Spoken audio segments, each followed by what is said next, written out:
मंडळी, अभिनेत्री दिशा परदेशीनं काही दिवसांपूर्वी झी मराठीवरील लाखात एक आमचा दादा या मालिकेतून निरोप घेतला. त्यानंतर तिला अनेकांनी मालिका सोडण्यामागचं कारण विचारलं होतं. यावर तिनं आरोग्याच्या समस्यांमुळे मालिका सोडल्याचं म्हटलं होतं. अशातच नुकत्याच दिलेल्या एका मुलाखतीमध्ये तिनं याबद्दल खुलासा केला आहे. मुलाखतीत तिनं तिला UTI हा महिलांचा आजार झाल्याचं सांगितलं आहे. या आजारामुळे तिच्या आरोग्यावर परिणाम झाल्यानं तिला डॉक्टरांनी आरामाचा सल्ला दिला होता, ज्यामुळे तिला मालिका सोडणं भाग होतं. मालिका करताना तब्येतीकडे लक्ष देता येत नसल्यानं शेवटी तिनं ही मालिका सोडण्याचा निर्णय घेतल्याचं म्हटलं आहे. पुढे ती म्हणाली, सेटवर जेव्हा मी सांगायचे की मला फक्त वरण द्या किंवा वरणाचं फक्त पाणी द्या, त्यात जास्त मसाला टाकू नका, तेव्हा काही म्हणाले झाले हिचे नखरे सुरू. माझ्या एकटीसाठी वेगळं जेवण नाही येणार. जर मला जेवण बाहेरून ऑर्डरही करायचं असेल तर ते दुर्गम क्षेत्र असल्यानं यासाठी खूप वेळ जायचा.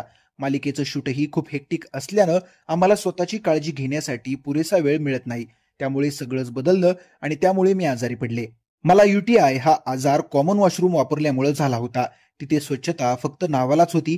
प्रत्येकाच्या शरीराला त्या गोष्टी सूट होतील असं नाहीये. सेटवर सगळ्या महिलांसाठी कॉमन वॉशरूम होतं. मी माझ्यासाठी वेगळी सोय करा अशी मागणी करू शकत नव्हते.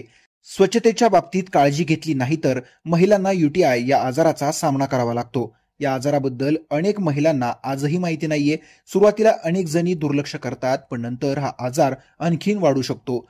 मला नंतर रोज ताप यायला लागला होता. रोज पहाटे ताप, प्रायव्हेट जागेवर जळजळ, या सगळ्यामुळे मी प्रचंड अशक्त झाले होते. शूटिंगसाठी घरून निघाले तेव्हा माझं वजन 57 किलो होतं. जेव्हा मी 5-6 महिन्यांनी घरी परत आले तेव्हा माझं वजन 44 किलो झालेलं होतं.